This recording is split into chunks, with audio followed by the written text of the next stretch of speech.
I don't have makeup, as you see. So, how's everybody doing? Yeah, Good. fine. Yeah. How about y'all? Good. Hey, Mariah, how you doing? So, Hi, I'm there's well. Neil. And then who have we got up here? Let's see, who's this? Okay, that's, who's up in the top left corner? There you are, Renee. That's Rauno. There's Ülle, Tomat, and Marek, Sadam. Yes, and it's me. And oh, that's Rauno, and then Marek is up at the top. Hey, Renee. Renee's going to be Renee is going to be doing any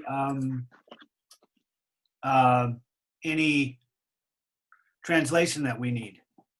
So we'll get started. It's 11 o'clock. So welcome to this panel discussion. This is called On Art and Film in Survival, Memory, and Loss. And we have 3 filmmakers from Estonia, 1 filmmaker from Venice, California, and we have the first thing I'm going to do is I'm going to welcome our guests from Estonia and get right into it. Your film is called Snowflake. Mariah's film is called Uncomfortably Comfortable. They're both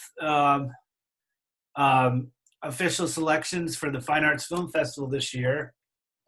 The thing that interests me about Snowflake is its sense of immediacy.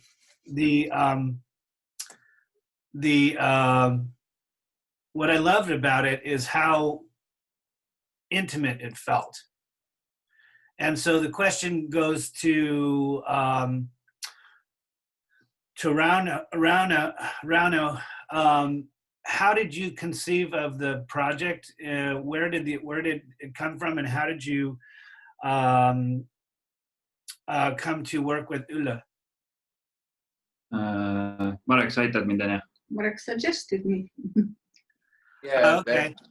Basically, we started my music video, and I thought that Rauno is the best to do it, and I have known Ülle already long time.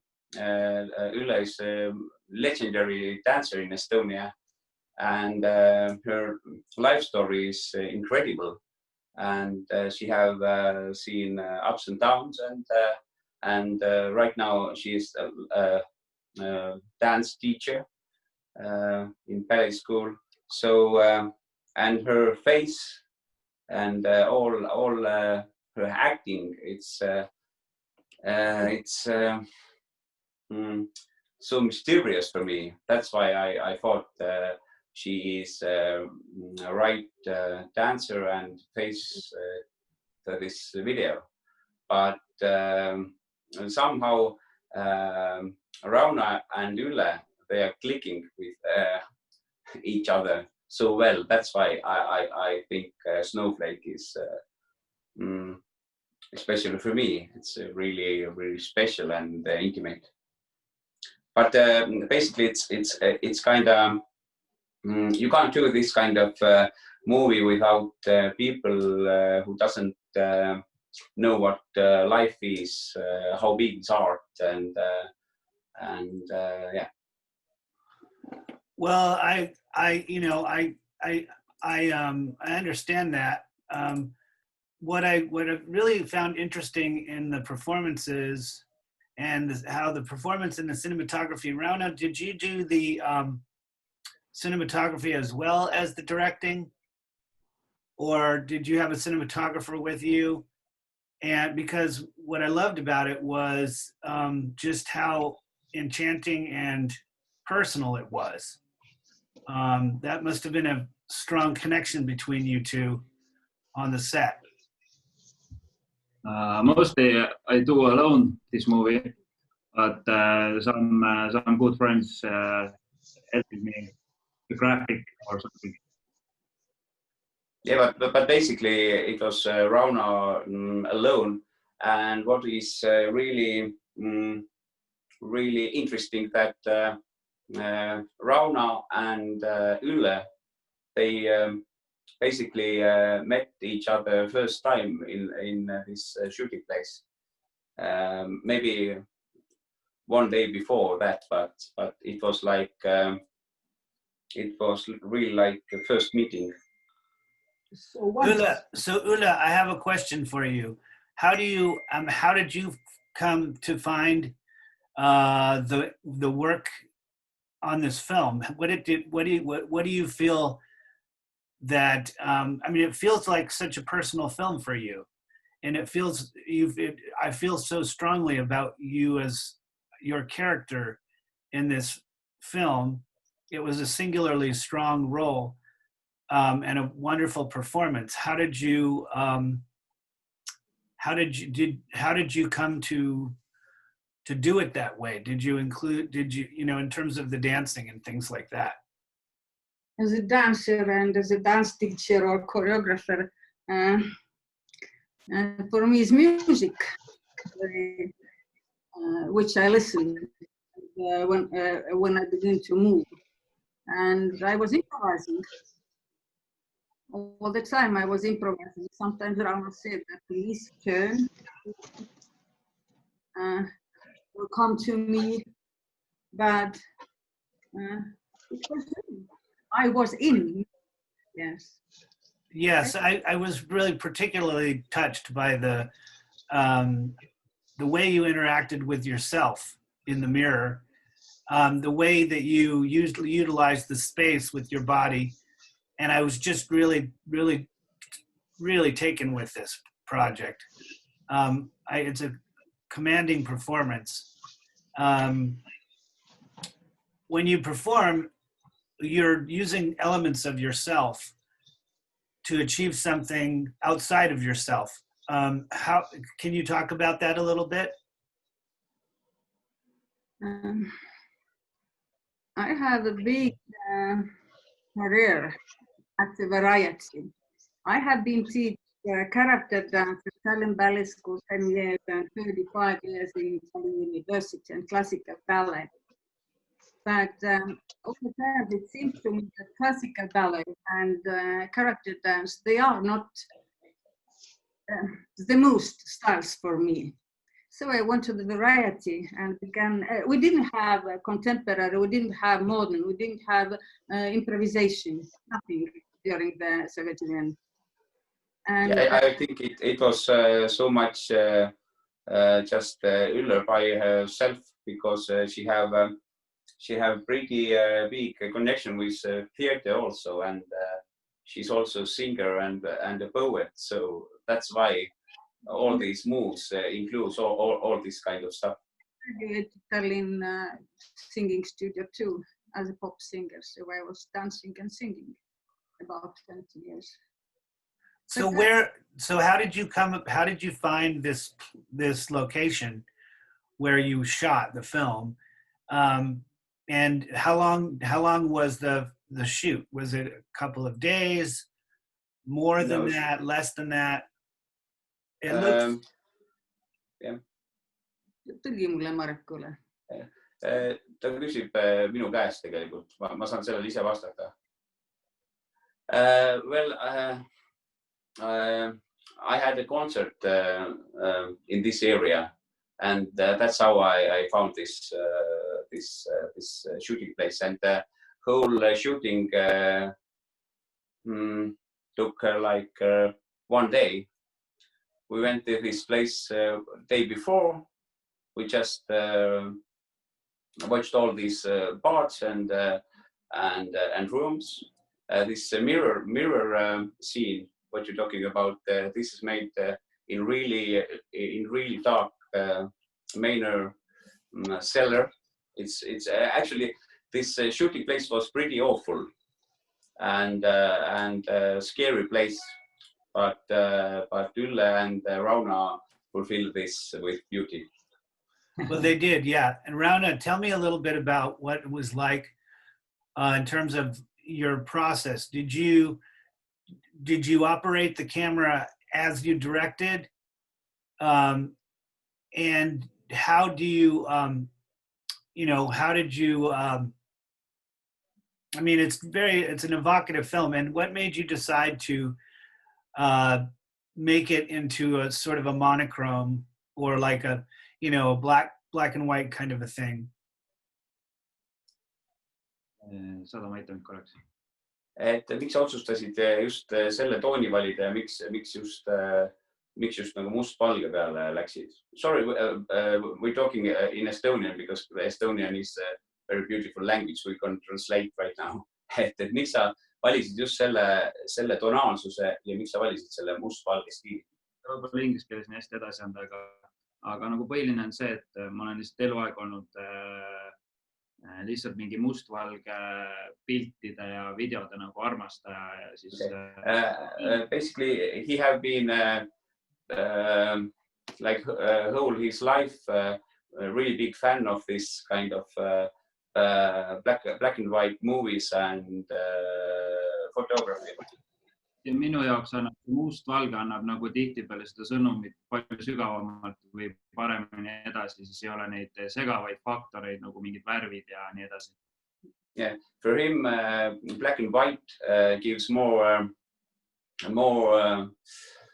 life and more color than colors by themselves. So there's more emotion and more life. Yeah, I would tend to agree, especially in this particular case. The idea of memory loss, the idea of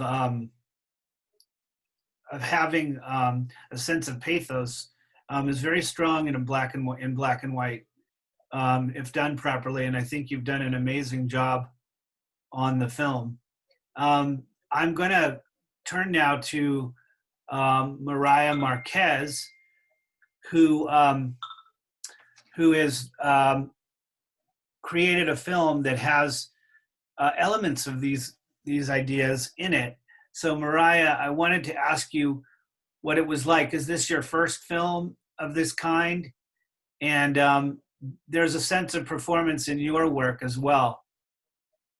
Mm-hmm. So I actually as well grew up a dancer. So hearing your story is really beautiful and that you teach and have such an array. But I always made like 1-2 minute little things just for myself, and it always involved dancing. It was more just for expression. So with this, it was my first challenge and first time to make something that is longer. So it was fun to incorporate what I had done and what has inspired me, but definitely has that sense of the performance element as well. I mean, all art is a sense of performance, all creation. So. And skateboarding can be like dance in some ways as well, right? Oh, totally. I love it. That's one thing that why I feel comfortable on the board is from dancing. I have that balance already. And then, yeah, I always put in my headphones and tune out to the music, and it does just feel like a meditative dance, a way to express what I'm feeling and going through at the moment. And how do you feel making this movie has helped you as a person? Definitely a lot of reflection took place, a lot of discipline, boundaries, had to dive into more inspiration and artists that inspire me. So a lot of learning, a lot. And two, just figuring out going forward with film. I mean, there are so many different ways to do so many different artists out there. And so just so much to learn, to go forward. Well, it's a really wonderful film. One, as I said, one is a sort of a short narrative, very evocative.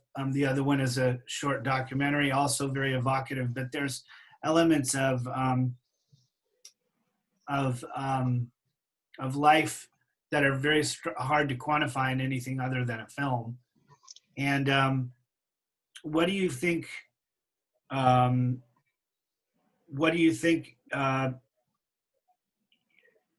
you would like people to know about the film besides what they're seeing on the screen? I mean, as a process.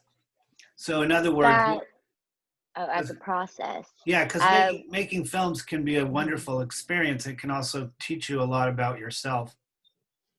Well, I would say one that I would like people to know about the film, that if you didn't already get that, it's very much around me and my story, but it is about a whole and being relating it to yourself and knowing that you're not alone in your struggles. And we all have our story that's valid to tell. As a process, definitely so. I've only worked with my iPhone, and this film was made all on iPhone, edited as well.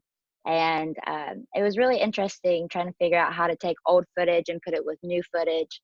And so that was one thing, just getting them to match. And then, yeah, kind of, so there was a few different experiences with the projector. You know, I'm really inspired pretty heavily by David Lynch and the way that he transitions from frame to frame and has this underlying element that like everything seems fine and it's happy, but something's not right.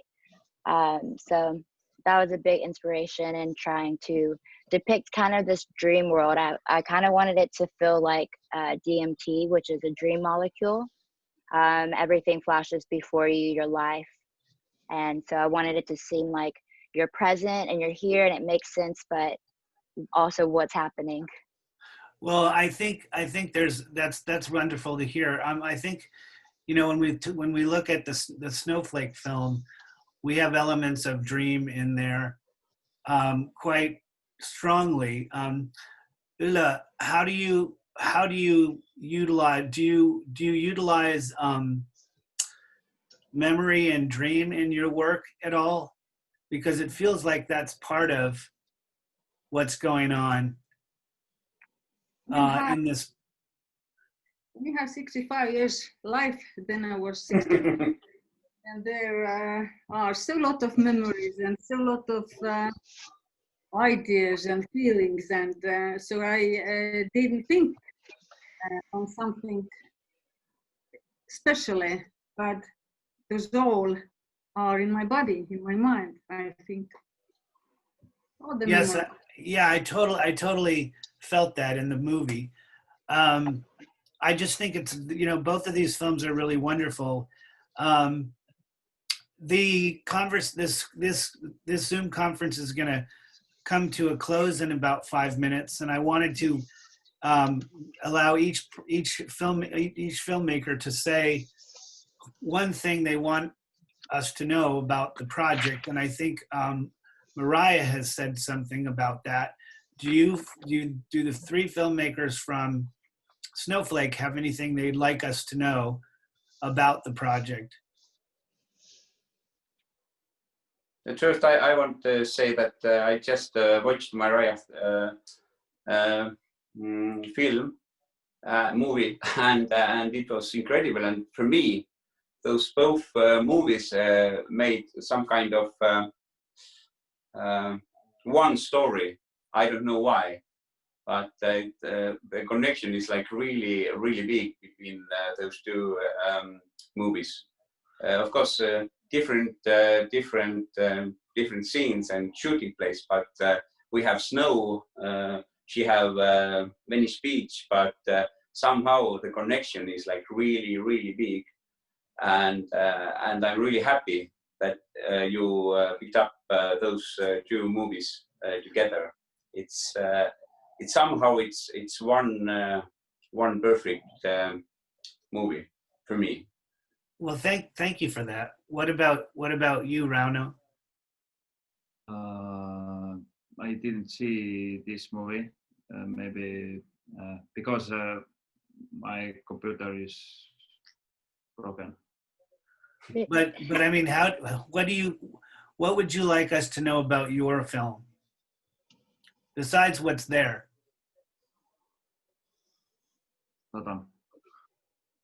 Et mida sa tahad oma filmi kohta veel midagi ütelda, lisada, et mis sinu jaoks selle filmi teeb eriliseks, mis on sinu jaoks selles filmis just eriti hea? pigem ongi see, et ta on esiteks on mustvalge ja ta tiirleb. Mul ongi ainult üks näitleja seal ja me suutsime selle 5,5 minutit selle ühe inimesega ilusti täita. One thing that we have only one actor, and he did like 5 minutes only with one perfect actor. And one thing what I want to say that people who watch us, please find out Rauno and Ülle, because Ülle is definitely deserving more movies. Yeah. Ülle, kas ütle sina ka, mis sinu jaoks filmi tegi eriliseks? I had the same question to Ülle. I was very happy that Marek and Rauno noticed me and asked me to participate there, because I haven't done about 5 years something what I wanted to do so much as this film.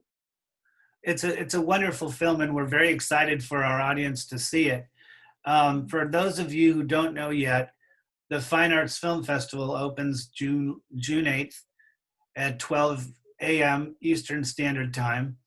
You can find information about it on our website. Go to venicieica.org and then click on the Fine Arts Film Festival button, and you'll have all the details there. And we hope that everybody in the audience will tell their friends to come watch the festival, and especially watch each of these films. I think you'll find something very unique about them. The distance between the two filmmakers are, 6,000 miles away, but they come very close to each other in their sense of life and pathos, the strength to survive, and living life with love while doing that, while struggling to do what you love to do. So we have less than a minute, so I'm going to take off now. We will, if you have any questions for the filmmakers, you can send them to me, and I'll get them answered for you. But we only have 40 minutes in these Zoom conferences, and so I think we've met the filmmakers. We wish them the very best, and we can't wait to see your next movie. But in the meantime, let's get as many people as we can to watch the ones you've just made. They're both gorgeous, and I love them both. And thank you so much for being with us today. Mariah Marquez, Marek, Sadam, Ülle, Tome. What is it? Yeah, and Rauno Vahtre. I'm learning to pronounce things better every day. I hope to do better. We all are. Yeah. Have a wonderful day, everybody. And Y'all too. Bye. Make art. Enjoy yourselves. Take care. Bye for now. Next movie we're going to do together, Mariah. Yes, let's do it. Oh, that would be amazing. I would love that. Wow. You guys should come to LA and make a movie, and we can go to Estonia. You should come to Estonia. Yeah, I want to go to Estonia. It's a great place. I spent all summer there. Yeah, it's a wonderful place. I love it. Can't wait to meet you three. Yes, me neither. And truly you too, such an Mariah. honor. Yeah. Thank y'all so much.